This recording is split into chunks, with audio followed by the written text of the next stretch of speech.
Olá, pessoal. Boa noite para todo mundo que está assistindo a gente, que está acompanhando aí a nossa transmissão, os alunos do curso técnico em cervejaria do Instituto Federal, comunidade externa, cervejeiros da região, de fora também, né? Que agora com a transmissão aqui a gente já consegue atingir mais gente. Então é um prazer a gente tá aqui iniciando essa transmissão com essa aula, com essa palestra do professor Rubens. Antes de iniciar, vou só falar para o pessoal dar uma boa noite. Maria Júlia, professora. Olá, pessoal, boa noite. Desejo uma boa palestra para todo mundo. Aproveitem. Obrigado.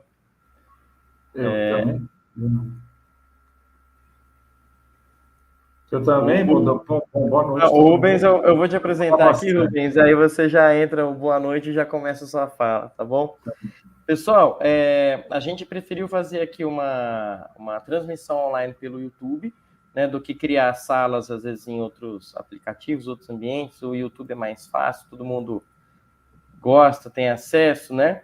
Então, assim, para questões de pergunta, a gente vai, depois da apresentação, a gente vai estar acompanhando o chat aqui, eu e a professora Maria Júlia, e aí o Rubens vai responder algumas perguntas aqui para a gente, tá bom? Então, deixando bem claro, perguntas somente pelo chat, beleza? Podem ir fazendo aí durante a apresentação, mas a gente vai só selecionar as perguntas, vão ser respondidas no final, tá legal? Bom, o Rubens, muito obrigado, viu, Rubens, pela presença, pela parceria. O Rubens já é parceiro nosso, né? Ele já enviou, inclusive, alguns coadjuvantes que a gente usa no nosso dia a dia lá na cervejaria. Vou fazer uma breve apresentação dele aqui, depois, se você quiser, Rubens, fica à vontade para complementar. O Rubens é engenheiro químico, mestre em engenharia química pela Federal do Rio de Janeiro e doutor em tecnologia de alimentos pela Unicamp. Mestre cervejeiro, formado pela UC Davis, tem 29 anos de experiência no universo cervejeiro, artesanal, industrial, comercial e acadêmico. Atualmente é diretor técnico e fundador da Produze, distribuidora de insumos cervejeiros. Pessoal, então aproveitem, é uma excelente palestra, uma pessoa de enorme expertise e conhecimento na área e que atualmente está nesse dia a dia atuando muito com aditivos, coadjuvantes de tecnologia, que é o tema da palestra de hoje, tá bom? Rubens, novamente, muito obrigado. A palavra está com você, você já dá seu boa noite e pode iniciar a sua apresentação. Obrigado, viu? Joia. Obrigado pelo convite, Jean, obrigado. Bom, enfim, segue a nossa objetivo, na verdade, de levar conhecimento para as pessoas, né? E elas poderem fazer cervejas melhores, serem mais competitivas no que elas se propõem a fazer, vender cerveja, produzir cerveja de qualidade. Esse é o objetivo aqui da palestra, do trabalho no dia a dia nosso, né? Para ter uma indústria mais competitiva e mais sustentável. Eu vi aí que parece que tem primos meus aqui, né? Bianca Matos, tem o Douglas Matos também, parece que é tudo da família. O pessoal que está assistindo, bacana. Olha lá, a gente vai falar sobre deixa que eu passo o slide assim, né? Sobre coadjuvantes de tecnologia e aditivos na indústria de cerveja. Eu acho que dá para a gente... façam perguntas, a gente vai tentar desmistificar um pouco o que é a questão de aditivos e coadjuvantes, tá? Vamos lá. O objetivo nosso da palestra, das cervejarias, né, seria reduzir custos, aumentar a capacidade. Só uma pergunta, Jean, quando eu mexo o mouse na tela, o pessoal vê onde eu estou apontando ou não? Rubens, vamos fazer o teste. Eu acho que eu não tá vendo, não. Não. Não. Tá. Eu não sei como se tem, né? Como fazer isso. Deixa eu ver aqui. Talvez na sua apresentação, ver se acha algum apontador aí no cantinho. Estou procurando, mas acho que não, né? Porque senão eu fico apontando aqui, achando que eu estou fazendo nada. Não tá, não. Deixa eu só procurar rápido. Acho que não dá. Não dá. Então, vamos lá. Eu vou descrever um pouco mais, então. Como está nesse slide aí, o objetivo, essa parte em azul, é para a gente reduzir custos na cervejaria, ou no cervejeiro caseiro, como queira, né? Algumas pessoas veem a questão de redução de custo com certa limitação, com certo desdém, né? Fala, poxa, não é para eu quero fazer a melhor cerveja, então eu não me preocupo com custo, mas para o negócio de cerveja sobreviver, a gente tem que pensar em ter custos competitivos. Tá? É muito comum a parte de laranja, do lado esquerdo aí, para querer aumentar a capacidade da cervejaria. Muitas cervejarias começam, muito comum ter uma abraçagem limitada. O mais comum de ver, na verdade, as micro cervejarias é terem a parte de tancagem, a parte de adega, né, os tanques de fermentação e maturação com limitação. Então, o objetivo de fazer uma abraçagem mais rápida, fermentar mais rápido, ocupar o tanque por menos tempo, maturar mais rápido também, são sempre objetivos que a gente busca, né? E a parte em verde, a gente melhorar a qualidade da cerveja em seus diversos aspectos, melhorar a espuma, ter uma cerveja mais límpida, mais transparente, mais fresca, ou que dure mais tempo com validade no mercado, são coisas que o cervejeiro busca. Tudo isso, no fim das contas, para a gente conseguir, vai passar por conhecimento técnico ou conhecimento de mercado, passa por conhecimento. E esse é o objetivo da nossa palestra aqui, é levar conhecimento sobre possibilidades para vocês poderem usar no processo produtivo de vocês, né? Então, para todas essas coisas do lado direito, para eu comprar equipamento, para eu mudar a matéria-prima, fornecedor de matéria-prima, para eu mudar parâmetros do meu processo de produção, temperatura, pH, tempos, né? Para eu estabelecer controles de laboratório, controles de qualidade, para eu usar aditivos ou para usar coadjuvantes de tecnologia, tudo isso eu preciso ter conhecimento técnico para tomar a decisão certa, tá? O nosso foco hoje vai ser nos dois de baixo, ali da direita, então a gente vai buscar os objetivos que estão lá na esquerda, né? Reduzir custo, aumentar a capacidade, melhorar a qualidade, usando aditivos e coadjuvantes de tecnologia. Bom, existem 3 legislações guarda-chuva, que eu diria mais macro, né, para a cervejaria, que vocês precisam saber quando vão fazer cerveja, né? O decreto 9902 de 2019, do Ministério da Agricultura, do MAPA, né, o 9902 de 2019, ele estabelece regras para produção de cerveja e outras bebidas em geral, tá? Então, estabelece lá as funções fiscalizatórias do MAPA, quem que registra produto, quem que registra estabelecimento de produção, tudo isso está nesse decreto. Na verdade, ele já é uma reedição de um decreto mais antigo, que tem, eu acho que é de 1984, se não me engano, e esse decreto, ele citava muita coisa sobre cerveja. Em 2019 ele ficou mais simples, né? Tirou algumas coisas sobre cerveja desse decreto, ficou só com 3 itens lá, né? E aí foi reeditada a Instrução Normativa 65 de 2019. A IN a Instrução Normativa IN é mais legal do Ministério da Agricultura trabalhar, já existia uma IN antes, a IN 54, mas a IN 65 é melhor do que um decreto-lei, porque é mais fácil de ser modificado. Então, lá na IN 65, está descrevendo o que você pode usar de malte, quanto que precisa ter de malte para chamar de puro malte, como é que chama a cerveja quando ela não tem 100% de malte, cerveja de trigo, cerveja grude, estabelece várias coisas lá, estabelece que você pode usar extrato de malte, extrato de lúpulo, etc. Está tudo na IN 65 de 2019. Se vocês colocarem para pesquisar no Google IN 65 de 2019, vocês conseguem baixar essa legislação de forma bem simples, tá? Outro documento importante que a gente tem que ter em mente outros 2 documentos importantes são regulados pela Anvisa, pela Vigilância Sanitária, que é uma parte do Ministério da Saúde. Tá? E a Anvisa estabelece todos os aditivos e todos os coadjuvantes de tecnologia que podem ser usados em alimentos. No caso de cerveja, os aditivos estão listados na RDC, chama RDC porque é Resolução da Diretoria Colegiada da Anvisa. Então, se você pesquisar RDC 65/2011, você vai ver todos os aditivos que são permitidos para uso em cerveja no Brasil. Tá? E na RDC 64 de 2011, que é a que está embaixo, lá estão listados todos os coadjuvantes de tecnologia que podem ser usados para cerveja. Então, no caso dos aditivos, tem limite de quantidade de uso, está tudo lá definido, ok?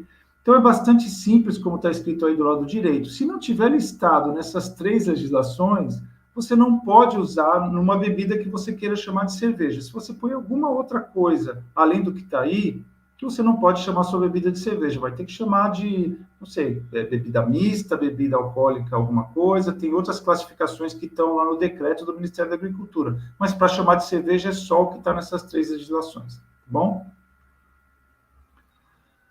Bom, vamos definir então o que é aditivo e o que é coadjuvante de tecnologia. Né? Existem alguns lugares, quando a gente vai ler sobre coisas de cerveja, as pessoas falam de adjuvante. Tecnicamente não tem adjuvante, o que tem é coadjuvante de tecnologia ou aditivo. Aditivo é tudo que você coloca no produto, tá? E ele vai ter função principalmente no produto acabado, vai mudar as características físicas, químicas, sensoriais da cerveja, né? Vai permitir o acondicionamento, embalagem, alguma coisa do tipo. Isso daí vai ter função no produto acabado, tá? Ativo no produto acabado. Isso tem que ser declarado no rótulo da cerveja. Todo aditivo tem que ser declarado quando você registra o produto. Então, você vai pôr lá água, malte, lúpulo, aí você vai pôr corante, não sei o quê, estabilizante, tarará, antioxidante, alguma coisa. Tudo vai fazer parte tanto do registro de produto quanto da lista de ingredientes no rótulo, tá? Existe a outra classe de ingredientes que podem ser usados para cerveja, que são os coadjuvantes de tecnologia de fabricação. Tá? Esses ingredientes, eles têm participação no processo cervejeiro, mas é eliminada durante a produção ou inativada e não tem, no fim das contas, função no produto acabado. Né? Então, tem função durante o processo. Para vocês terem ideia, a levedura, por exemplo, é considerado coadjuvante de tecnologia. Né? Tem função para fazer a cerveja e depois não tem função no produto acabado. Mas, poxa, na cerveja Weiss fica a levedura e ela dá sabor. É verdade, existe um pouco de problema aí nesse tipo de definição, né? Quando você define as coisas, sempre tem as exceções. Mas, pela nossa legislação, quem coloca lá, por exemplo, garrafas de cerveja que a gente vê escrito água, malte, lúpulo, levedura não é ingrediente, não tem que estar na lista de ingredientes, porque é um coadjuvante de tecnologia segundo a nossa classificação legal, tá? Então, essa é a diferença entre os dois, e coadjuvantes de tecnologia podem ser usados em processo e não tem necessidade de declaração em rótulo, tá?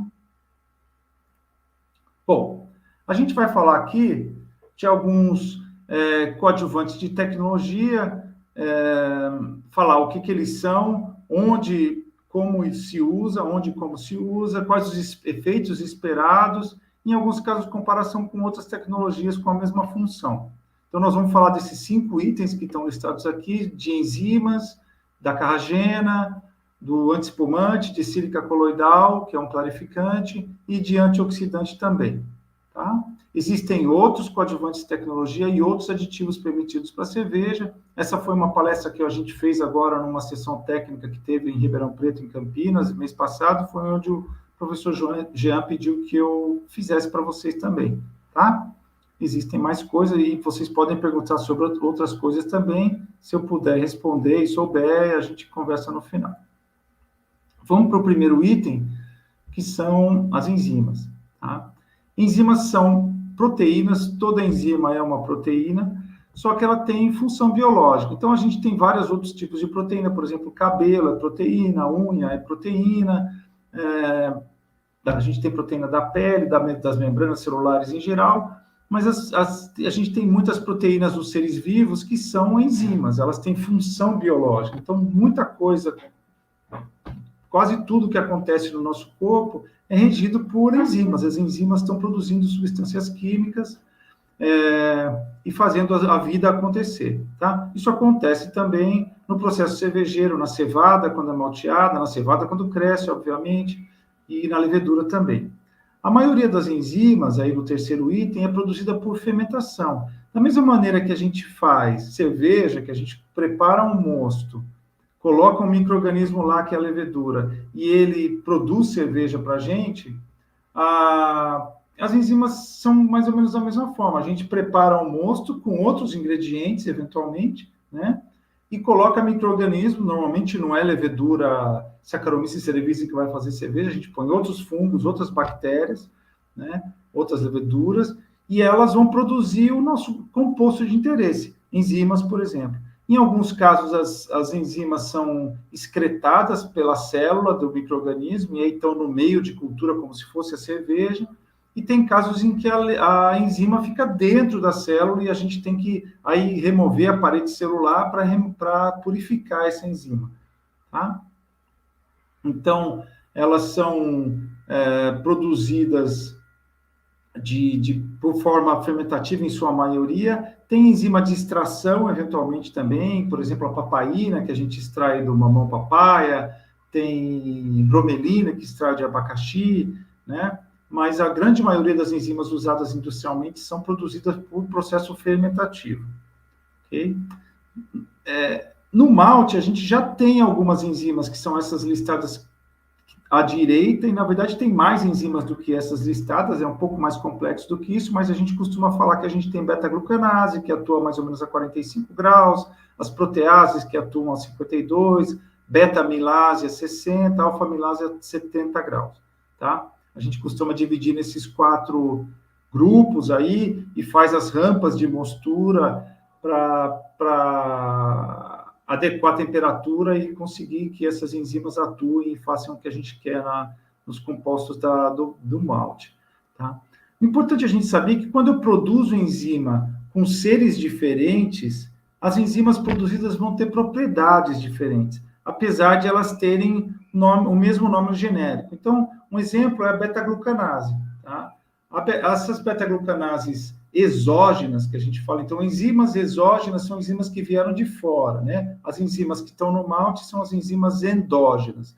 Então, enzimas exógenas que foram produzidas por fermentação e vendidas para cervejarias, elas normalmente têm atividade enzimática em outras temperaturas. Então, a beta-glucanase que a gente vende na Produz, a gente vai falar daqui a pouco, ela é ativa a 65 graus, até 65, 70 graus é o ótimo dela, né? Então, eu não preciso fazer repouso de beta-glucanase a 45, porque essa enzima vai estar atuando a 60 graus, né? A gente tem alfa-amilases produzidas por bactérias que vão estar ativas a 90, 92 graus Celsius, tá? Então, elas foram produzidas por organismos diferentes, então elas têm propriedades diferentes, às vezes capacidades diferentes. Quando a gente fala beta-glucanase, é um nome muito genérico, elas têm outras enzimas envolvidas também, às vezes, no processo de hidrólise.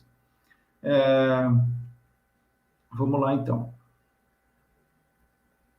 Aqui, um pouco um resumo das principais enzimas usadas em cervejaria, né? A gente vai falar sobre cada uma delas aqui nos nossos slides e quanto dose de cada uma, ok?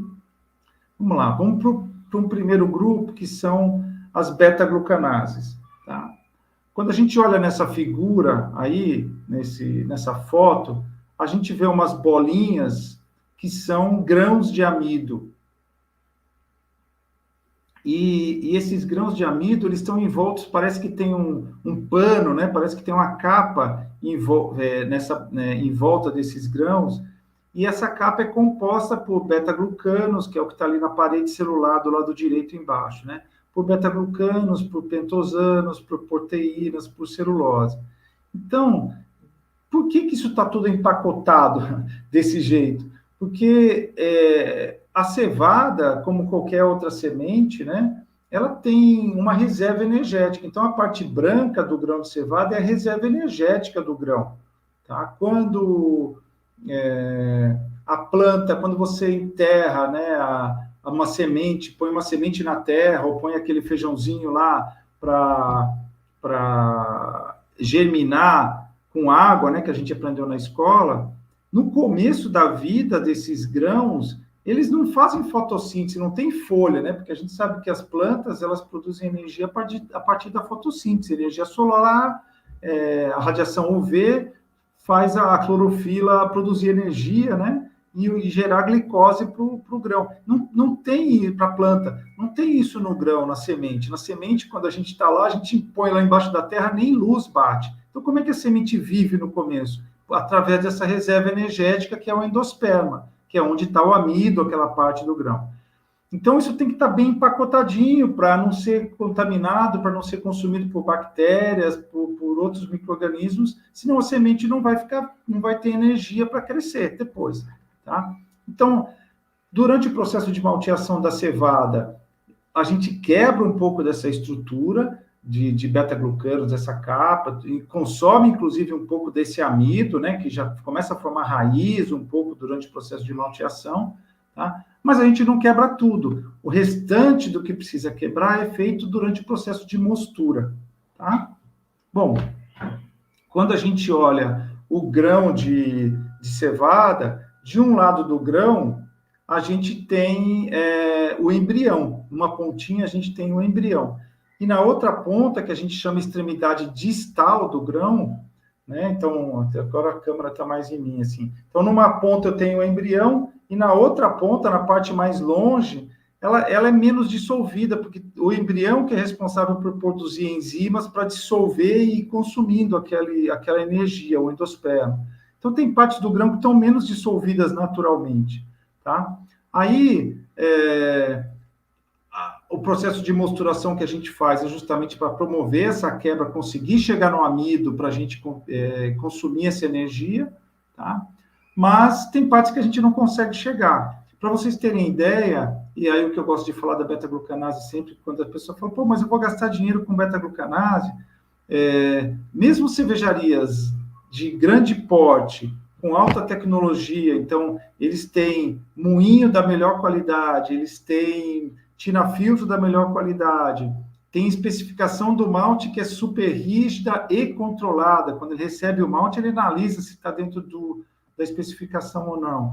Além disso, eles fazem limpeza do malte, né? Peneiram o malte para tirar pó, palha, outros grãos que estão lá no meio. Então, o malte que vai para a panela de mostura, para a tina de mostura, é de excelente qualidade, né? Mesmo assim, eles usam beta-glucanase em todo o cozimento para ganhar rendimento, para ganhar mais 1% de rendimento, né? O cervejeiro caseiro, o cervejeiro micro-cervejaria, tem mais limitação ainda. Então, normalmente, quando usa beta-glucanase, ganha mais ainda, consegue ganhar 2, 3, 4, 5, 6% de rendimento. Significa você usar a mesma quantidade de malte para produzir 5, 6% a mais de cerveja, ou fazer a mesma quantidade de cerveja usando 2, 3, 4% a menos de malte, tá? Então, normalmente, a beta-glucanase se paga muito fácil quando usa, né? Lá no curso que a gente fez, no simpósio que a gente fez ali, eu mostrei para o pessoal como o mosto filtra mais fácil, como fica menos viscoso a filtração do malte, tá? Então, quando você usa outros grãos também, no caso da Produz IBG, que é a enzima que está em cima, que tem aveia, ou que tem cargas de malte muito altas, né? Normalmente, principalmente micro-cervejarias, é difícil, porque você faz cervejas que tenham 10 graus plato, 11 graus plato, ou para quem fala em OG, 1044, né, 1040, mas faz cervejas de 1060, 1070, que tem 16, 17 graus plato. E aí, como é que é muita matéria-prima? Você perde muito rendimento do malte quando você aumenta muito a quantidade de matéria-prima na tina filtro, tá? Então, usar beta-glucanase compensa muito isso, tá? Normalmente se paga bem fácil, as dosagens são bem baixas também de enzima. Outra coisa que aí está escrito no meio da tela aí, que os beta-glucanos eles formam gel nos canalículos do bagaço e da terra diatomácea, né? Então, o que acontece? Quando o mosto está passando pelo bagaço, né, tem os canaizinhos bem fininhos, causa atrito entre as moléculas do próprio mosto. E nesse mosto tem beta-glucanos. Esses beta-glucanos, quando se atritam, formam um gel. Tá? E aí começam a travar a filtração. Eu gosto de dar um exemplo, para vocês terem ideia. Quando a primeira vez que a gente usou beta-glucanase na Brahma, foi em 98, que a gente estava fazendo um trabalho lá, eu era líder desse grupo aí. E aí, a gente tinha filtros lá na Brahma, no Rio de Janeiro, que filtravam 1.000 litros de cervejas por hora, tá? A capacidade do filtro. 1.000 hectolitros, perdão, 100.000 litros de cerveja hora, né? E esses filtros rodavam 5 horas e tinha que derrubar tudo, começar tudo de novo. O ciclo médio do filtro era 5.000 hectolitros só, tá? É muito pouco. Um filtro tem que rodar 16, 20 horas seguidas para ter uma eficiência considerada boa, né? E tem filtros que rodam 30 horas, 40 horas direto, com uma pré-camada só. Só de a gente usar a beta-glucanase na mostura, tá? Fez o ciclo médio lá da fábrica subir de 5.000 para 23.000 hectolitros de ciclo médio, né? Foi de 5 horas de filtração em média para 23 horas de filtração por ciclo. E você vê, isso não mudou nada o sabor da cerveja, não mudou nada a viscosidade. Muita gente fala que muda a viscosidade do mosto, mas isso não muda, né? As enzimas são muito específicas no que elas fazem. Elas não quebram, a beta-glucanase não quebra proteína, não quebra outras coisas. Ela vai atuar sobre os beta-glucanos só, tá? Em realidade, é uma hemicelulose, então atua sobre beta-glucano, xilano, arabinoxilano, tudo que está envolvendo ali a parede celular, tá? Esses arabinoxilanos e xilanos são o que está ali na direita, embaixo, como pentosanos, aqueles 20%, ok? Então, não afeta o corpo da cerveja, por exemplo. Bom, tem uma outra beta-glucanase que a gente trabalha na Produce, que é a Produce Plus, tá? Essa beta-glucanase não é a mesma de cima. As beta-glucanases do malte e a beta-glucanase de cima sofrem certa inibição das proteínas do trigo. Então, sempre que você tem trigo na composição, pode ser malte de trigo ou trigo, você vai inibir a própria beta-glucanase do malte, tá? É ruim isso, né? A gente perde rendimento. A gente sabe que quando a gente... Dá para ver isso muito claro, quando a gente usa trigo nas receitas, como é difícil filtrar cervejas de trigo, né? Ou clarificar cervejas de trigo ali, quando a gente está na tina de clarificação. Então, é porque forma muito gel de beta-glucano, ok? Essa beta-glucanase de baixo da Produce Plus, ela não é inibida pelas proteínas do trigo, né? Então, quando você tem uma carga alta de trigo, a recomendada é a enzima de baixo. Além disso, ela tem protease, tem alfamilase, que a gente vai falar daqui a pouco também. Bom? Aqui já está, a gente já vai começar a falar sobre a alfamilase. A alfamilase, ela... Vamos ver primeiro aqui na direita como que é feita, quais são as enzimas que estão atuando nesse processo durante a mostura, né? Então, a gente tem o amido, que é essa molécula que está representada aí por esse monte de letras G unidas umas às outras. Cada G desse aí é uma molécula de glicose. Então, o amido é um enorme polímero de glicose, tá? Com partes lineares e com ramificações, ok? A primeira enzima que está do lado esquerdo é a alfamilase. O que a alfamilase faz?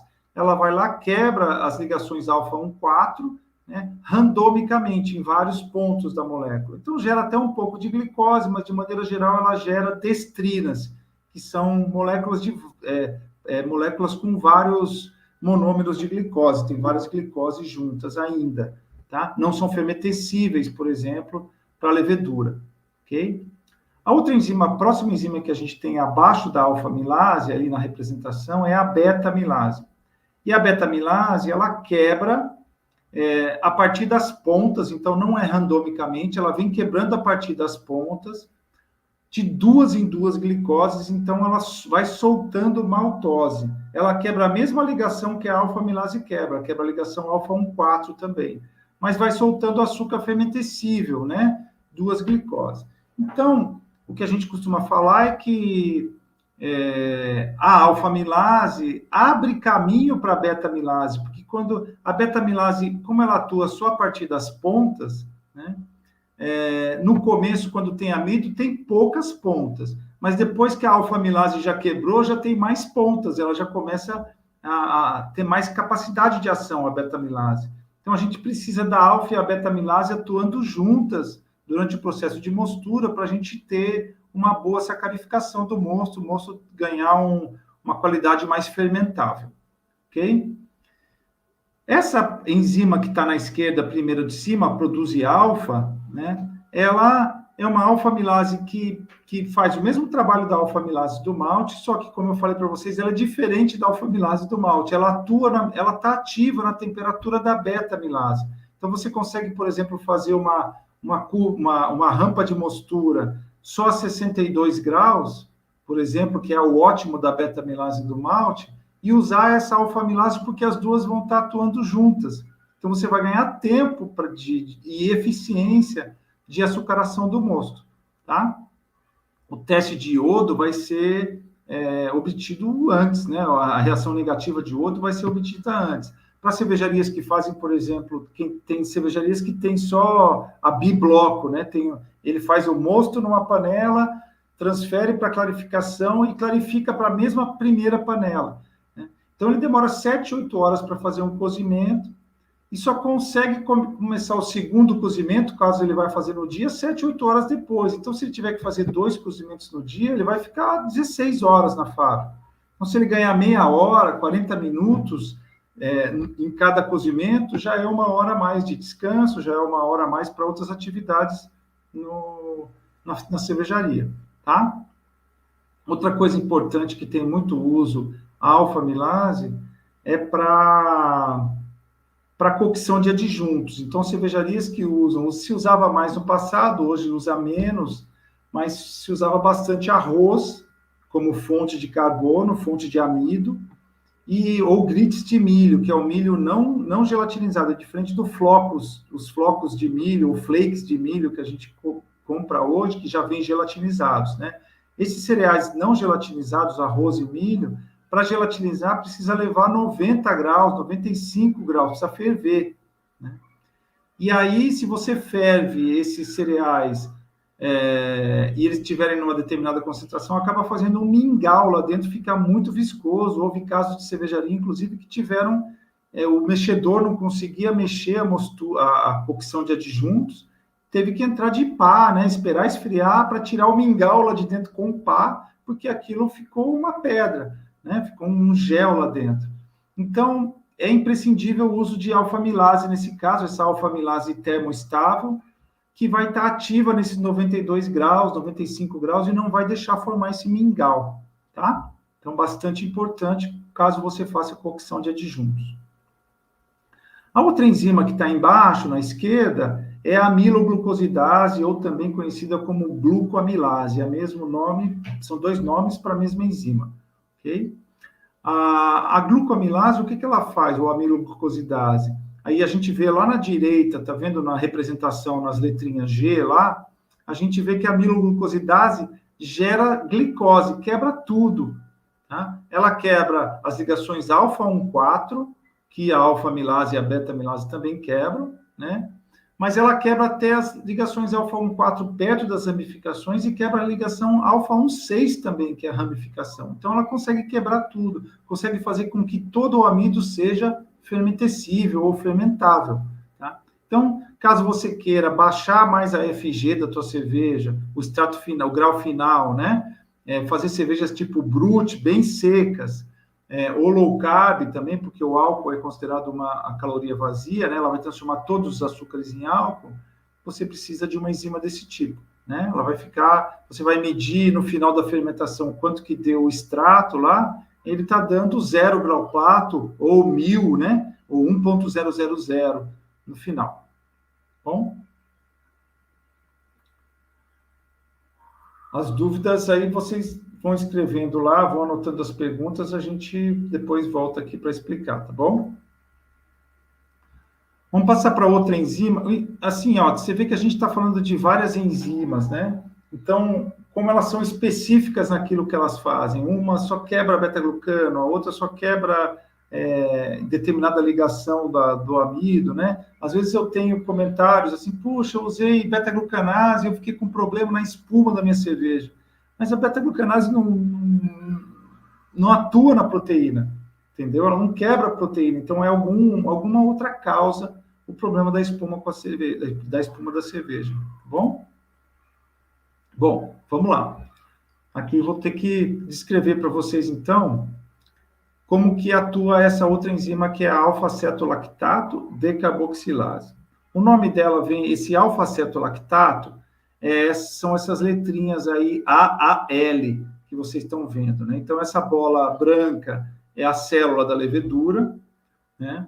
E aí, no início da fermentação, a levedura precisa produzir um aminoácido que chama valina internamente na célula. Mesmo que tenha valina no meio, no mosto, ela não puxa para dentro da célula. Ela não absorve a valina. Então, ela precisa produzir internamente. E na rota metabólica de produzir valina, ela libera alfa-cetolactato, tá? É um dos componentes da rota.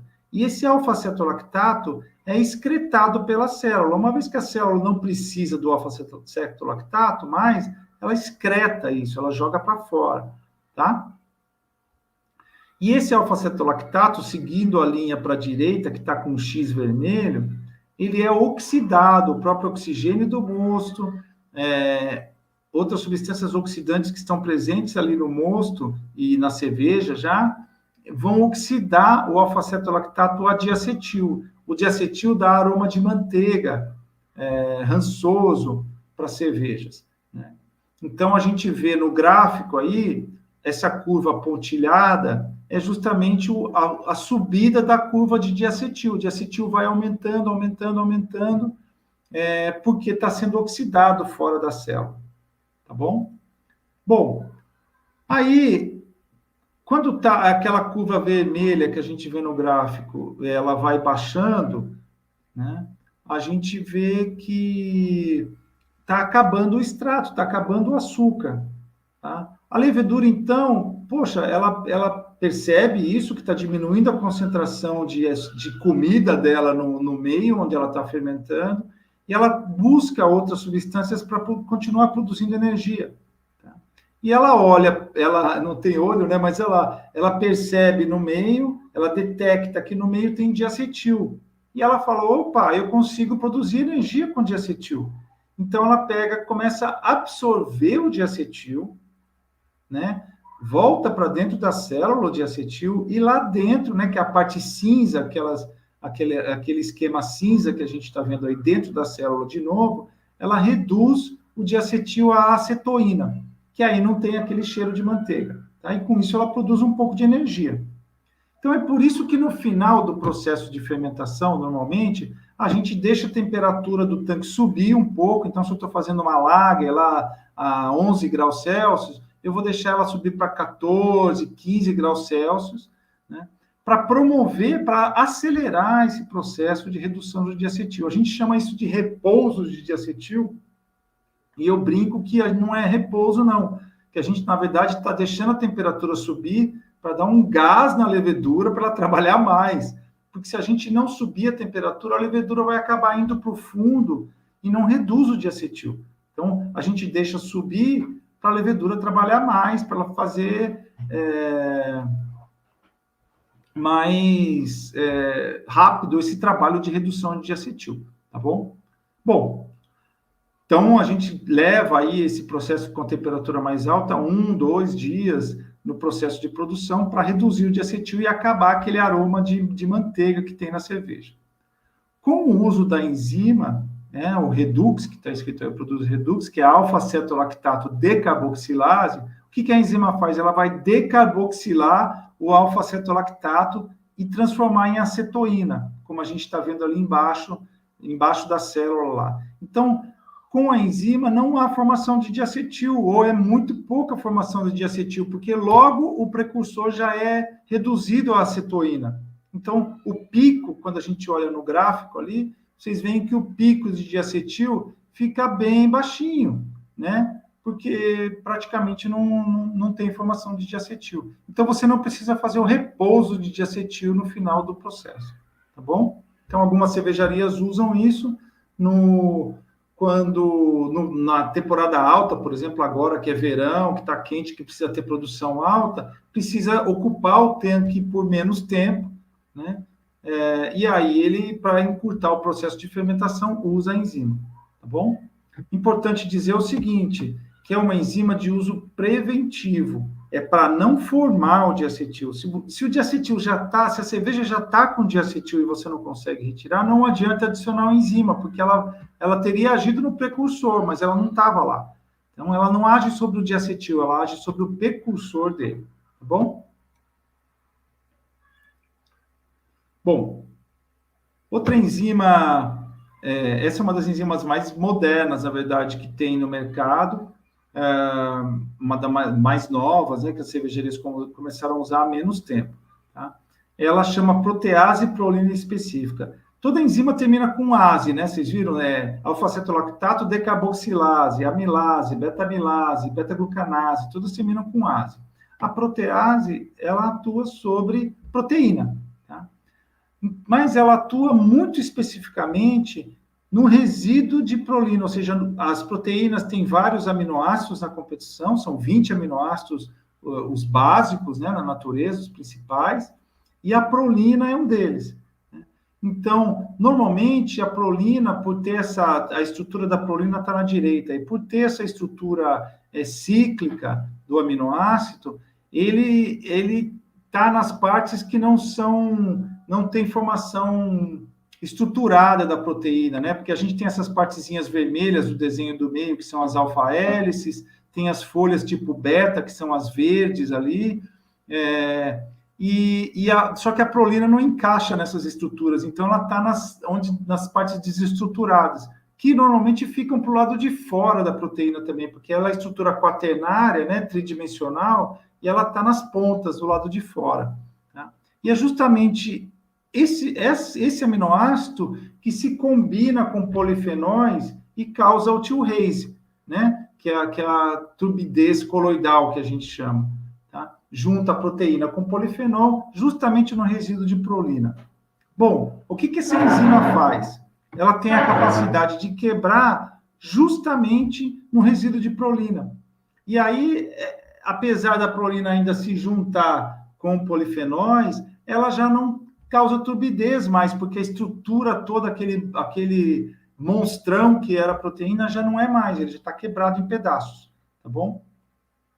Então, a enzima, ela atua como um estabilizante coloidal. As cervejarias, elas precisam de usar estabilizantes coloidais para que a cerveja se mantenha límpida no mercado por meses e meses e meses. Mesmo fazendo todos os processos bem feitos, de moagem, de clarificação, de fervura, de maturação a frio, filtração da cerveja, a cerveja sai limpa do processo, mas ainda assim ela acaba turvando no mercado porque ainda tem proteínas e polifenóis que se juntam, tá? Então, se ele quer que a cerveja fique mais tempo límpida no mercado depois de ela ter sido filtrada, precisa usar um estabilizante coloidal. Tem alguns tipos, né? Dá para tirar polifenol, dá para tirar proteínas de diferentes maneiras, e uma maneira bastante simples é usar essa enzima. Ela vai lá, quebra essa proteína e não vai formar o T-Rase depois no mercado, tá? Bom, interessante que a gente tem outras proteínas na cerveja, né? No malte vem outras proteínas, outras ordeínas, inclusive. As proteínas que formam a espuma, por exemplo, não são ricas em prolinas, não são elas que formam turbidez. Quando a gente quebra essa proteína aqui, a gente não prejudica a espuma da cerveja. A espuma da cerveja é composta por outras proteínas, tá bom? Então, existem proteases que quebram qualquer proteína. Essa daqui só atua sobre as de turbidez. Coincidentemente, esse foi o principal motivo do desenvolvimento dessa enzima, há uns 20 anos atrás, mas, por coincidência, essa mesma proteína é a proteína que dá reação alérgica às pessoas que são sensíveis ao glúten, aos celíacos, né? E quebrar essa proteína remove a alergenicidade do glúten. Pessoas que têm alergia ao glúten podem consumir cervejas que foram tratadas com essa enzima, que elas não vão ter reação alérgica. Então, é o que está escrito aí embaixo, né? Que se você usar essa enzima e mandar analisar, que ela vai dar, pelo método ELISA, abaixo de 10 ppm, que é o limite de detecção do método. Nem detecta glúten, tá? E sendo que, por legislação, para a gente falar uma cerveja sem glúten, ela precisa ter, no máximo, 20 ppm. Então, está bem abaixo do que a legislação pede. Então, tem bastante cervejaria usando também hoje para fazer cerveja gluten-free, né? Cerveja sem glúten. Daí vem o nome do produto também, Produce Free, justamente por isso. Ok? Trocando aí de enzima. Outra enzima é a pectinase. Pectinase quebra pectina. Nem toda enzima quebra as coisas, tá, pessoal? Tem as enzimas muito importantes que montam coisas, né? Que juntam compostos para fazer estruturas maiores. A gente está falando aqui de enzimas que fazem hidrólise, que quebram moléculas, mas existem enzimas com outras funções também. Quando a gente vê a figurinha aí, no lado esquerdo, a gente vê uma representação de o que seria uma estrutura da parte da estrutura das frutas, né? Então, vocês veem que a gente tem uma estrutura grande de celulose nas frutas, que é a parte verde. A gente tem partículas de hemicelulose. Hemicelulose são beta-glucanos, arabinoxilanos e xilanos também, que a gente viu ali atrás agora há pouco, são hemiceluloses. E tem muita pectina, que são essas linhas azuis, tá? E a pectina não só dá estrutura nas frutas, né, como ela retém ali dentro dessa estrutura os sabores e cor. Então, se você usa a enzima, você desfaz essa estrutura da pectina e libera mais sabor e cor, tá? Para a tua cerveja, né? Que a gente está falando de cerveja, mas também é usado muito pectina para sucos. Existem diferentes tipos de pectina também, pectina liase, pectina esterase, tem alguns tipos de pectina, né? E então, para cervejas onde a gente usa uma pectinase, a gente pode usar menos fruta para obter a mesma cor e sabor. A gente pode dosar a fruta e conseguir fazer a extração das substâncias da cor e sabor em menos tempo também, tá? Então, esses são os principais usos. Normalmente, as cervejas que a gente usa a fruta, a gente não liga muito para ela ter turbidez, né? As Catarina Sours, elas têm turbidez meio que natural. Mas se você quiser remover a turbidez, porque a pectina também causa turbidez, se você usa a pectinase, você vai conseguir quebrar e fazer a cerveja ficar mais límpida também. Ok? Usa mais ou menos... acho que é 1 grama para... agora fugiu. Acho que 1 grama para cada quilo de fruta. Bem pouquinha coisa. Me fugiu o número agora. Essa outra enzima, o pessoal falou um pouquinho tem bastante microbiologia e muita bioquímica, né? Mas o objetivo é dar conhecimento também, né, pessoal? Então, um pouquinho de saber do porquê as coisas acontecem ajuda a gente a tomar decisões, entendeu? É igual o cara que me liga falando que, poxa, eu usei pectinase e fiquei com problema na espuma da cerveja. Se ele soubesse como a pectinase atua, ele não ia falar isso, entendeu? Porque ele sabe que a pectinase quer a pectina, não atua sobre proteína, né? Então, a importância de citar essas coisas. Rubens, deixa eu só fazer um comentário aqui que eu estou achando excelente, porque eu que dei aula de bioquímica para eles, né? E aí você está mostrando até a estrutura terciária, secundária, terciária, quaternária de proteína, mostrando as moléculas, falando de enzimas, né? Porque é muito normal aquela pergunta, pô, mas eu vou usar isso, né? Onde que eu vou usar isso, né? Eu vou fazer serviço, então a bioquímica básica eu que dei, então tô achando muito interessante, né, a aplicação, e é isso que você falou, né? Entender o porquê, para tomada de decisão, para você entender que não foi isso que eu usei, que aconteceu isso, né?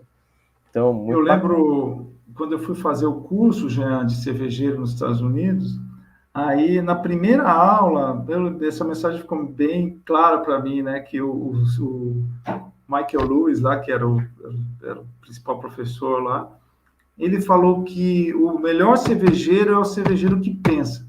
entendeu? Porque problema sempre tem, oportunidade sempre tem, e o cara que pensa, ele consegue chegar nas soluções, e às vezes, por exemplo, a gente está falando de várias possibilidades de uso aqui, não quer dizer que você precisa usar tudo no teu processo. Né? Onde que está apertando o teu calo? Meu custo está alto, a turbidez está ruim, o rendimento está baixo, ou não sei, aonde que está apertando o calo? Daí você sabe, pensando e conhecendo, você sabe o que você vai fazer. Né? Quais são as cartas na manga que você tem, né? É isso aí. Bora lá. Ó, a última enzima, pessoal, que eu vou falar, ela é uma acetilmoronoil hidrolase. O que essa enzima faz? Ela quebra, ela hidrolisa a parede celular, ela atua na proteína da parede celular de bactérias. Tá? Principalmente as bactérias contaminantes de cerveja, lactobacillus, pediococcus. Né? Lactobacillus é que deixa a cerveja azeda, ácida, a gente usa para fazer sour, inclusive, né? E pediococcus, que costuma, e dá aroma à manteiga, costuma contaminar linhas de chope. Tá? Então, aqui está uma representação gráfica bem grosseira do que a enzima faz. Ela quebra a parede celular e mata a bactéria, no fim das contas. Tá? Então, com isso, você consegue ganhar alguns dias de validade nas cervejas não pasteurizadas. É diferente da pasteurização. A pasteurização vai te dar meses de validade microbiológica no produto. Essa enzima vai te dar alguns dias, mas é um diferencial para algumas cervejarias que, por exemplo, hoje estão com... Ele fala, estou com 10 dias de validade, mas é complicado 10 dias de validade, porque ele, sei lá, invasou o chopp hoje, normalmente vai sair da cervejaria amanhã, já são só 9 dias que falta, entrega no distribuidor, isso aí vai estar no ponto de venda, faltando 6 dias para validade, às vezes 5 dias para terminar a validade do chopp. E aí, se o ponto de venda não vender rápido o chopp, ou se chover naquele fim de semana e não vender o chopp vai azedar lá no ponto de venda. E ele vai ter reclamação, vai ter prejuízo, o cara vai querer devolver o barril, é aquela dor de cabeça danada. Né? E eu costumo brincar ainda que esse tipo de problema sempre dá no principal ponto de venda que o cara tem no principal cliente, porque é onde ele manda mais barril, onde tem mais chance de dar problema, e normalmente é sexta-noite, sábado à noite, que é justamente quando tem mais barril na casa, né? Então, a probabilidade é maior de acontecer nessas horas. Então, se ele consegue ter mais 5 dias de validade, por exemplo, uma semana a mais de validade, esses problemas são zerados, ele consegue dormir tranquilo no final de semana. Consegue atingir mais pontos de venda, inclusive, não poderia vender para alguns restaurantes que têm um volume menor de venda, mas ele começa a atingir outros restaurantes que conseguem ficar com o barril lá 10 dias, por exemplo. Né? Então, tem resolvido o problema de bastante gente essa enzima. Então, aumenta por alguns dias até semana. Tem casos de cervejarias que davam 15 dias de validade, estão dando 30 hoje. Tudo, obviamente, vai depender da dosagem da enzima e de quanto tinha de carga microbiana ali já, quão contaminada já estava aquela cerveja, quão eficiente a lavagem dos barris e tudo mais, né? A asepsia da cervejaria. Bom? Essa enzima, ela cai, pessoal, num limbo de legislação que eu costumo chamar, né? Porque lá na RDC 64, no artigo 3º, fala que as enzimas permitidas para uso em alimentos são consideradas coadjuvantes de tecnologia, ponto. Né? Não fala de qual enzima nem nada. Então, essa enzima usa na cervejaria é coadjuvante de tecnologia. Mas aí você vai falar, pô, e essa enzima não tem ação no produto acabado? Não deveria ser aditivo? Sim, deveria. Mas como enzima, ela é coadjuvante de tecnologia, não precisa declarar na lista de ingredientes. Ok? Aqui tem uma tabelinha, teve alguém que perguntou se a apresentação vai ficar disponível. Sim, o Jean já tem essa apresentação, pode dividir com vocês. Se ele não tiver, ele fala comigo, eu envio para ele divide com vocês. Tá? Então, aqui, basicamente, o que cada uma dessas enzimas faz, como que ela te ajuda a reduzir custo, como te ajuda a melhorar a qualidade, como te ajuda a aumentar a capacidade da tua cervejaria. Muito bem. Vamos mudar de capítulo aí e falar de outro ingrediente, que é a carragena. Carragena é um tipo específico de alga marinha tipo euquema, tá? E normalmente vem da Ásia, isso, lá das Filipinas, daquela região. E vocês veem aí, tem o cara tirando as algas do mar, né? É uma plantação de alga no fundo do mar, tá? Então, são fazendas e fazendas de algas. E aí, essa alga é moída, é seca e moída nesses grânulos. Então, esse produto Orfloc, aí, que é pura carragena, tem no formato granulado ou no tablete, que é o que está do lado direito, que muitos cervejeiros caseiros conhecem mais os tabletes. E, basicamente, o tablete ele é a mesma alga, só que mais moída, então ela vira um pó, tá? E ela tem um pouquinho de bicarbonato, mas quase 1% de bicarbonato de sódio. Para quê? Para quando, não sei se quem já usou o Orfloc sabe, quando você coloca o tablete no mosto, ele fica efervescente. A carragena, se você colocar água quente, pegar o pó, ou o tablete não, porque tem bicarbonato, mas o pó de carragena, esse granulado aí, colocar água quente numa quantidade grande de carragena, vai formar um gel, tá? Vira uma gelatina. Tanto é que a carragena é usada para outros fins, em embutidos, em salsichas, em linguiças, em geleias, em gelatina, tudo para dar estrutura na forma de gel, tá? Tem carragenas e carragenas, existem diferentes tipos, diferentes algas, diferentes qualidades de carragena, nem todas são, a maioria não é específica para cerveja, essa sim é específica para uso em cervejaria, ok? Então, o tablete, se eu jogar um tablete de carragena pura prensada no mosto, vai virar uma pelota de carragena, um gel de carragena. Então, precisa o bicarbonato para desfazer aquilo lá, por isso que ele tem uma forma física diferente, mas é a mesma carragena. Depois eu vou falar dessas cápsulas também que estão do lado esquerdo aqui. O que a carragena faz? Ela tem carga negativa, tá? As proteínas que estão no mosto, no pH do mosto, estão carregadas positivamente, e aí ela agrega por afinidade de cargas, positivo ou negativo, né? Um atrai o outro, agrega e formam flocos maiores. Esses flocos se compactam mais e precipitam para o fundo mais rápido. Então, você consegue extrair mais mosto do teu trube, né? Não arrasta tanto o trube, consegue extrair mais mosto. A dosagem é bem baixa, a gente vai ver daqui a pouco a importância disso, e a dosagem é no final da fervura basicamente para misturar o mosto com a carragena, tá? Pode ser 5, 10 minutos no final da fervura, se for bem agitado ali, é só para misturar um com o outro. O importante é que a dosagem normalmente varia para cada tipo de mosto, tem mostos que precisam um pouco mais, um pouco menos, né? E como está escrito no segundo item aí, é uma questão de equilíbrio de cargas positivas e negativas. Então, se você dosar em excesso a carragena, você pode causar repulsão entre as partículas. Então, é o que está na fotozinha, nessa foto aí do lado direito, tanto na de cima quanto na de baixo, nas garrafinhas, vocês veem que a dosagem ótima dela é ali, 2. Difícil uma cervejaria precisar de 3 gramas para cada 100 litros de cerveja, tá? E aí, se você vai indo para o lado direito, fica sobredosado, começa a causar repulsão entre as partículas. É muito comum, né, a gente vê cervejeiros caseiros, brew shops que vêm falar que vão fazer cerveja no balde de 20 litros e dosam um tablete de carragena lá. Cada tablete de Orfloc tem 2,3 gramas, mais ou menos, 2,4 gramas. Uma dosagem dessa é de 10 gramas por hectolitro, é muito alta, vai causar repulsão, a dosagem está super excessiva, né?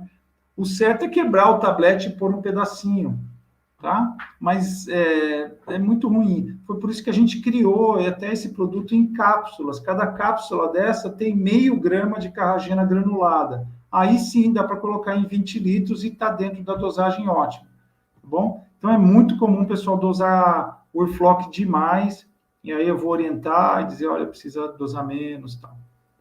Só questão de equilíbrio de carga. Esse esqueminha essas fotos, esse esquema estão no site também, tem um método de otimização da dosagem do Orfloc, mas normalmente assim, 2 gramas, e aí um pouquinho para mais, um pouquinho para menos, não costuma ser muito difícil otimizar a dosagem do Overclock, não. Mas dá para fazer um teste de otimização onde você tem esse resultado aqui nas garrafas. Então, você vai ter um trube mais compacto, né? Como redução de custo ali, um trube mais compacto vai perder menos mosto. Cervejarias maiores dosam também porque algumas proteínas acabam precipitando na fervura e não vão precipitar lá na maturação, então reduz o volume de purgas na maturação, dá mais ou menos 1% de perda de extrato, que é bastante dinheiro, tá? Quando a gente fala 1% da minha cerveja é pouco, mas 1% é bastante, né? A cervejaria que faz 10 mil litros, poxa, 1% são 100 litros de cerveja, é uma graninha, já paga um operador, né? Então, vale a pena. Um mosto mais límpido, menor arraste de trube. E comparando com outras tecnologias que o pessoal usa para clarificar mosto, a gente mesmo vende na Produce também a sílica coloidal, que é o último item da tabela aí, tá? Que vocês estão vendo do lado direito. A sílica coloidal, ela limpa o mosto, mas não compacta tão bem o trube. Ela é mais cara por litro de cerveja, né? Então, eu vou gastar R$20 para cada 1.000 litros, no caso da sílica coloidal, que é o último item. Então, eu nem recomendo usar sílica coloidal para clarificar mosto. Recomendo sempre usar a Carragena, o Overclock, né? Tem um custo aí aproximado de R$6 para cada 1.000 litros de cerveja. Outras tecnologias, ácido tânico, por exemplo, tem um produto que chama Brew Bright, que é uma mistura de Carragena com PVP. Quando você vai ver a dosagem do negócio, o custo, poxa, é 6 vezes mais caro, né? Então, realmente a Carragena é muito específica, é bem matadora para clarificação de mosto. Bom, outro produto, mudando aí de capítulo de novo, outro produto é o antiespumante, tá? Antiespumante, ele é a base de silicone, né? Muito usado em remédios, a simeticona, por exemplo, Luftal. Uma vez eu dei uma aula, o aluno falou, pô, eu uso o Luftal, aí que eu fui ver que o Luftal era simeticona, e então é um produto bastante seguro para uso humano, né? Apesar de que ele não vai para cerveja, e a característica dele é que ele é extremamente hidrofóbico.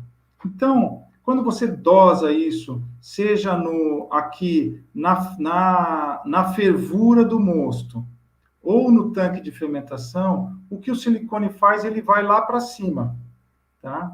E aí, quando a bolha que tem lá de gás, seja de CO2 ou bolha de vapor, né, no caso da fervura do mosto, ela se forma, ali aderem proteínas formadoras de espuma e resinas de lúpulo também. Isso vai lá para cima, né, e forma a rede de espuma. Só que quando tem um antiespumante lá em cima, ele é mais hidrofóbico que essas substâncias e não deixa formar essa rede de espuma, tá? E aí, então, você vai ter um mosto, aqui tem uma fotinho, deixa eu ver, aqui tinha uma fotinho, né, do mosto bem limpo, né, aqui um tanque de fermentação olhado por cima, você vê que não tem nem nada aderido, não tem espuma aderida nenhuma no tanque de fermentação, e no da direita ele todo sujo. Então, toda aquela espuma que fica grudada lá em cima não fica grudada mais, tá? Então, você, inclusive, deixa de perder proteínas e resinas de lúpulo. Efetivamente, você consegue, que é o que está nesse quadro do lado direito aqui, né, economizar entre 5% e 15% de lúpulo amargo. Você pode dosar 10%, por exemplo, a menos de lúpulo amargo na fervura, porque você não perde esse lúpulo durante o processo de fermentação. Algumas cervejarias no passado, quando os preços de lúpulo vão muito lá para cima, começam a usar mais antiespumante para economizar em lúpulo, porque o preço do alfa-ácido está muito caro, tá? No caso de usar na fervura, dá para encher mais a panela de fervura, não vai perder mosto, não vai ter acidente, né? Normalmente, quando a gente joga o lúpulo ali, vem aquela espuma toda, perde um pouco de mosto. Quem está na cervejaria sabe que tem que ficar de olho na válvula de vapor ali para não ferver demais. Então, dá para ferver muito mais tranquilo e dá para ocupar mais os tanques de fermentação também. Então, poxa, se você está com a tua cervejaria, que a tua limitação de produção são os tanques de fermentação, você pode, e um tanque de fermentação custa caro, você pode usar antiespumante para fazer mais dinheiro por um tempo, até juntar dinheiro e poder comprar um novo tanque, por exemplo, tá? algumas perguntas que vêm, mas, não prejudica a espuma da cerveja? Se você dosar na cerveja terminada, não vai ter espuma realmente. Mas ele fica aderido nas paredes, é tão hidrofóbico e tão pouco que você dosa, que ele fica aderido nas paredes do tanque, nas paredes da levedura, por exemplo, ou no trube, e não vai embora para a cerveja, não vai para o produto acabado, tá?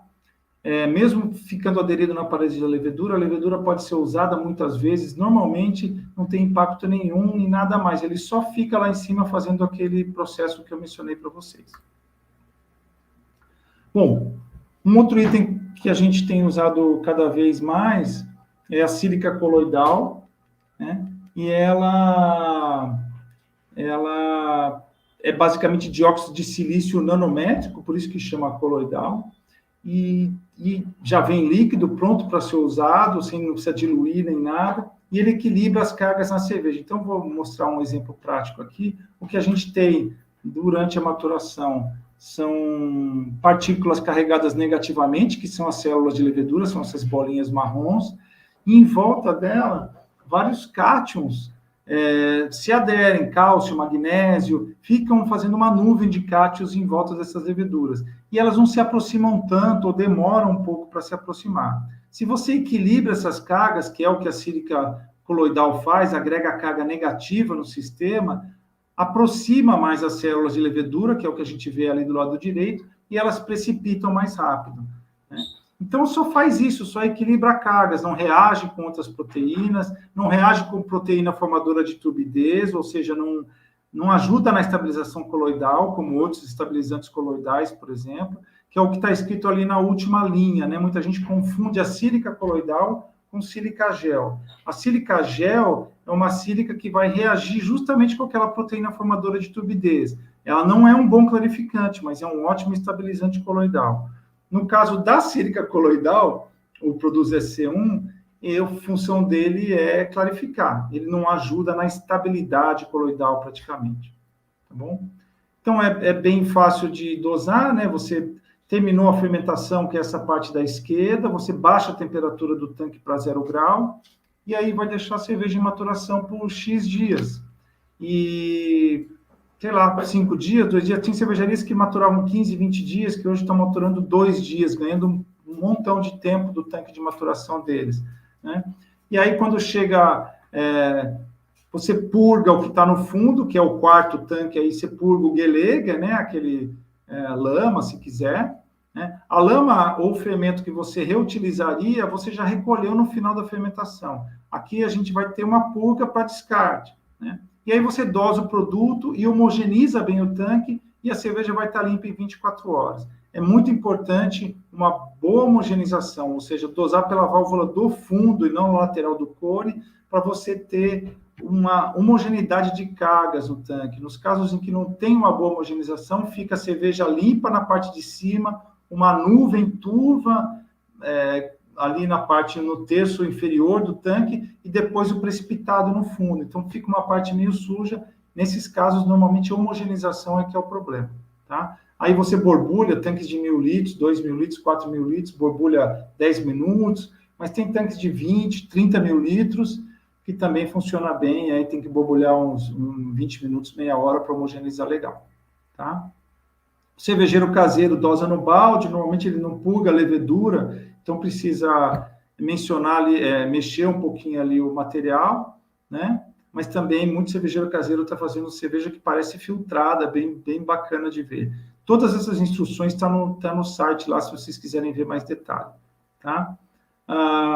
Então, tem vários benefícios do uso da sílica coloidal como clarificante. E aí, lá no site, a gente também recomenda um método de otimização de dosagem. Como cada cerveja é diferente, a quantidade de carga negativa que você vai agregar é diferente também.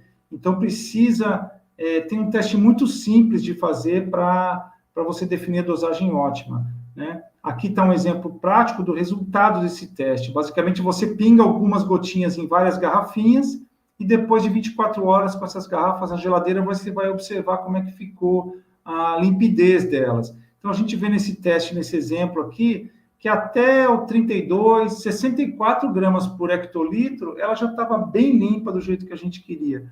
Mas, 128, 192, dosagens bem maiores, também limparam bem a cerveja. Só que quando a gente olha lá no fundo, os precipitados não ficam tão compactos. Então, se você dosa em excesso, apesar da cerveja limpar bem, você, na hora de purgar, vai jogar mais cerveja fora. Então, a gente sempre recomenda esse testezinho de otimização de dosagem, tá? Bastante simples de fazer, barato, bem bacana.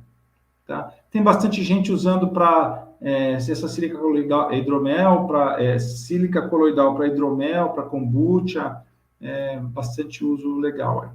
O último item que a gente vai falar é o antioxidante. O antioxidante que é mais conhecido e mais estudado em cervejaria é essa mistura sinérgica entre uma fonte de SO2, nesse caso é o número 1, metabisulfito de sódio, no pH da cerveja, ele libera SO2, tá? Então, por isso que dá um cheirinho de enxofre, né? Quando a gente dosa alguns antioxidantes. E o que o SO2 faz? Ele se complexa com aldeídos, então trans-2-onenal, furfural, ele fica grudado nesses compostos e não deixa aparecer o aroma de oxidação, o aroma de papelão e outros de oxidação. E ele também aumenta o poder redutor do sistema. Qualquer outra reação de oxidação que estiver acontecendo, ele vai retardar, porque ele vai aumentar o poder redutor lá dentro. O outro antioxidante que atua de forma sinérgica é o isoascorbato de sódio. O isoascorbato tem uma ação mais rápida. O isoascorbato de sódio pode ser chamado de eritrobato de sódio, ele é um isômero da vitamina C, tem praticamente o mesmo poder antioxidante que tem a vitamina C. Só que a vitamina C tem outras funções no corpo humano, né? Que o isômero a gente não consegue, não tem a mesma função de vitamina que tem no nosso corpo, tá? Mas o que ele faz? Sequestra oxigênio dissolvido, sequestra prótons e sequestra íons metálicos. Tem uma ação rápida contra a oxidação. Só que estudos mostram também que a vitamina C, no longo prazo, atua como pró-oxidante, né? Começa a liberar íons metálicos e atua como pró-oxidante no longo prazo. É onde a sinergia dos dois fica muito importante, porque a vitamina C é muito eficiente e o metabisulfito, ou o SO2, ajuda no longo prazo. Então, é o sistema mais bem reconhecido como sistema antioxidante. Tá? Então, você consegue aumentar a vida de prateleira das suas cervejas, manter o sabor da cerveja por mais tempo, fresco, né? E nesse caso, um aditivo. Tá? Tem que constar na lista de ingredientes, porque é listado como aditivo na RDC 65, de 2011. Muito rápido o que produz, a gente está em Mogi das Cruzes, em São Paulo, e de lá a gente atende cervejarias no Brasil todo, com vendedores em alguns locais fixos, tá?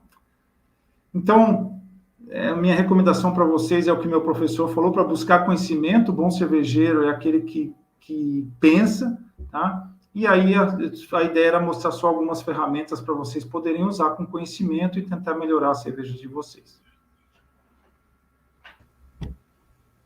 Rubens, muito, muito obrigado, viu? Maravilha. Muito boa sua aula, né? Eu tinha visto, já tinha acompanhado. Eu falei, acho que vai cair como uma luva, né? Espero que os alunos tenham acompanhado e tenham gostado, porque é aquilo que eu fiz aquele comentário ali no comecinho, né? Na hora que você estava falando de enzimas, que é a aplicação, é você ver o conhecimento, como você disse, né? Então, até de bioquímica básica, metodologia, mas para você poder fazer escolhas, tomar decisões, que no final vai impactar o quê? Qualidade de produto, redução de custo, rendimento, tempo, né? Então, uma série de coisas. É a aplicação mesmo daquele conhecimento que a gente tem. Eu vou abrir aqui para as perguntas. Então, o pessoal está meio tímido. O Carlos fez uma pergunta aqui. O Marcos está comentando aqui. Muito boa a palestra, parabéns. O Carlos perguntou, né? Você pode dosar pode dosar na fervura e na fermentação. Ou em na fervura ou fermentação. Tá? Quando você dosa na fervura, a maior parte dele vai ser perdida, depois vai atuar na fervura, legal, mas vai ficar retida, como eu falei, nas paredes do cozinhador de mosto, no trocador de calor, no trube, tá? E aí, se você quiser que tenha efeito na fermentação, precisa dosar de novo na fermentação. Perfeito. Ô, Rubens, e essa é uma pergunta muito recorrente, eu imagino, né? Que o pessoal sempre pergunta, mas eu vou usar antiespumante, vai afetar a minha espuma, né? Porque é até um raciocínio lógico direto, né? Você pensa, tô colocando antiespumante, é a espuma da cerveja. Mas eu achei até bacana também um comentário que você fez. Pelo contrário, às vezes até melhora, porque ele vai reter menos resina de lúpulo, né? Que contribui para a qualidade da espuma, né? E proteínas também formadoras de espuma. Então acaba melhorando. Algumas pessoas relatam uma melhora na espuma, tá? Mas ela é marginal. Quando a gente vai olhar, é marginal. Tá? Uhum. O ganho, a não perda das resinas de lúpulo de amargor é significativa. 10% de amargor é significativo. Uhum. Né? Isso sim. Mas a melhora da espuma é substancial, assim, é pouca. Tá? Mas prejudicar a espuma não prejudica. Então, perfeito. Robert, eu vou fazer uma pergunta aqui enquanto o pessoal tá comentando, tá elogiando aqui. Elton, Bianca.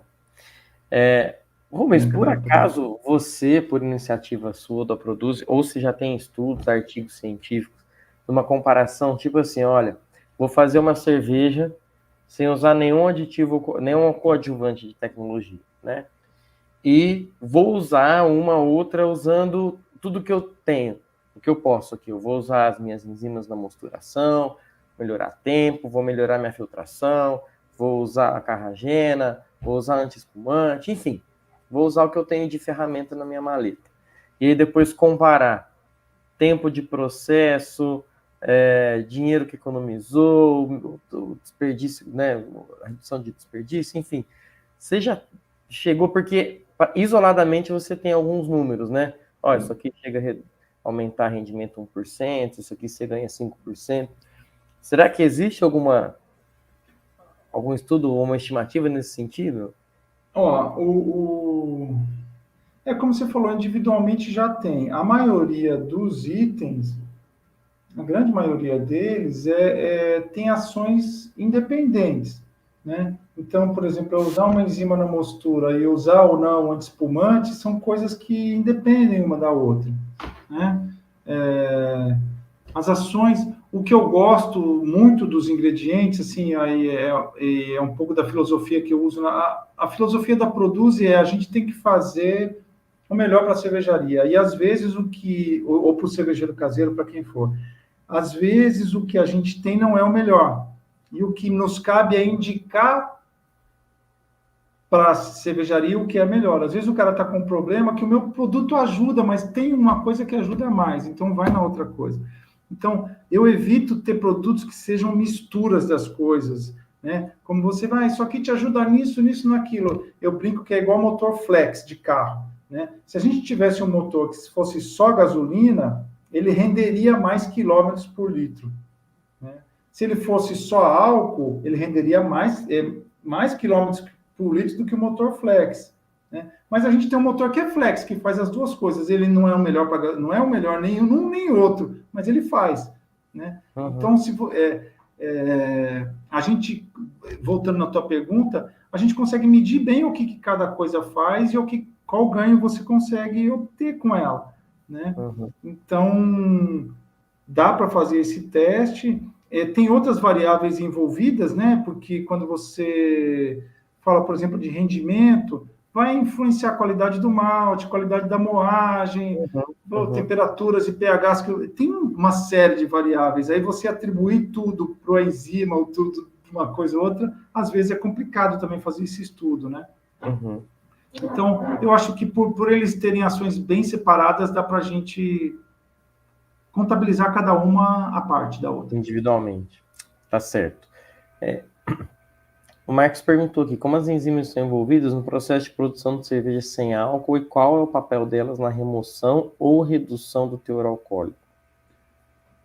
Marcos, na produção de cerveja sem álcool, em realidade, depende do processo que você usa, tá? Quando a gente fala da produção de cerveja sem álcool em larga escala, pelas grandes cervejarias, o que elas fazem? Eles fazem uma cerveja normal e depois fazem uma desalcoolização disso, né? Tiram o álcool da cerveja já pronta, tá? Então, essa cerveja 0,0 álcool que a gente vê no mercado, elas são desalcoolizadas, na verdade, tá? Então, a enzima aí já não tem nada a ver com essa história.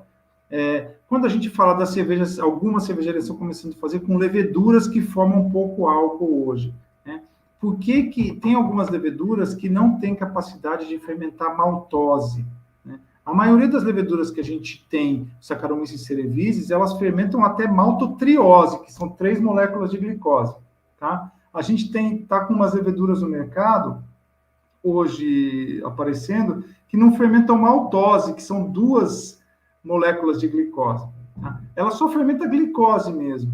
Então, a gente, na hora que vai fazer o mosto, precisa não formar muita glicose, porque se você formar muita glicose, vai formar álcool depois. A levedura vai fermentar. Então, entrando na sua pergunta, onde que a enzima entra nessa história? Você não pode deixar a enzima agir, nem as enzimas do malte, nem nada. Você tem que desfavorecer a ação das enzimas, as amilases, principalmente, né? Então... Quanto menos elas trabalharem, melhor aí no caso. Exatamente, né? No caso dessas leveduras hoje que fermentam e não formam álcool, na verdade, é porque ela formaria se você deixasse. O negócio é não deixar açúcar para ela. Isso daí. Ó, o Fernando também perguntou aqui, o uso do Whirlfloc anula o uso da sílica, o oposto também, né? A sílica não precisa usar o Whirlfloc, ou melhor utilizar os dois? São coisas independentes, né? Tem gente que reporta, eu diria que poucos, mas alguns reportam que o uso do Whirlfloc ajuda na limpidez da cerveja dele no final, tá? Menos comum, eu acho que o Whirlfloc tem muito mais função de precipitação do trube, ganhar tempo ali na clarificação do mosto e compactação do trube, diminuir as perdas ali no hipo, na fervura, né? Esse é o grande uso dele. E o uso da sílica coloidal lá para ganhar tempo de maturação, para clarificar a cerveja mais rápido ou chegar numa limpidez de cerveja que você não chegaria ou deveria demorar meses lá para você conseguir chegar nessa limpidez. Então, são coisas um pouco independentes. Talvez um pouco de proteínas que dessem turbidez na maturação, você consiga precipitar com o Whirlfloc e precise menos sílica ali na frente. Tem um pouquinho de sinergia, talvez, mas o uso é independente, né? Aí, quando a última coisa, ou é melhor utilizar os dois, de novo eu volto naquilo, onde que aperta o seu calo, entendeu? O meu calo eu quero cerveja límpida e não consigo, você vai precisar de sílica coloidal. O meu calo é que eu perco muito mosto no trube, então você precisa usar o Whirlfloc, né? Depende do que você... Agora, se o seu calo aperta dos dois lados, você usa os dois, né? Tá? Perfeito. Pessoal, mais alguma pergunta? Maria Júlia? Alguém? Deixa eu lembrar aqui, ó. Tem uma listinha correndo aí no chat, tá? Então, assinem a lista de presença, tem o link aí, que aí, principalmente para quem pediu o certificado, tem que assinar a listinha aí. Mais alguma pergunta? Bom, eu tinha combinado mais ou menos até... Ô, Maria Júlia, pode falar. Eu gostaria de agradecer o Rubens, prazer conhecer Rubens, e agradeço pela palestra, por compartilhar todo o seu conhecimento, né? Mostrar aí os produtos que a gente tem para utilizar. Agradeço também o pessoal que assistiu a palestra, muito obrigada por vocês participarem. Seria isso, tá, joia? Tá bom. Obrigado, Maria Júlia. Eu também já vou agradecendo todo mundo que assistiu, ficou até agora. Já até deu o horário aqui até certinho, que eu tinha mais ou menos já combinado com o Rubens. Rubens, muito obrigado mesmo, viu? O Instituto Federal também está aqui, né, também para fazer parceria com empresas, com fornecedores, né, para ajudar no que a gente precisa. E é lógico que para responder essas dúvidas, informações, conhecimento, palestras. Então,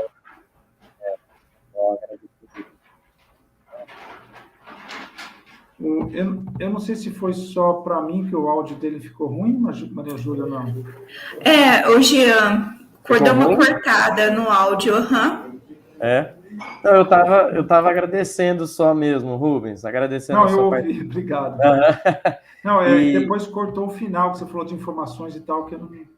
Tá, não, e que a gente também tá aqui no Instituto, a gente tem um trabalho de pesquisa junto com os alunos, né? A gente tem um curso que, para algumas pessoas, né, acaba sendo um pouco longo, é um curso de 1 ano e meio, de 1.200 horas, porque justamente é o que o MEC considera como um técnico em cervejaria, ele pode ter conselho regional de química, ser um responsável técnico, então a gente também preza muito por entender o que está por trás das coisas, né? Porque entendendo é onde você vai ter ferramenta para tomada de decisão. Se você só sabe que tem que executar aquela tarefa e não sabe por quê, né? Se um dia você não pode executar, e aí? O que vai acontecer, né?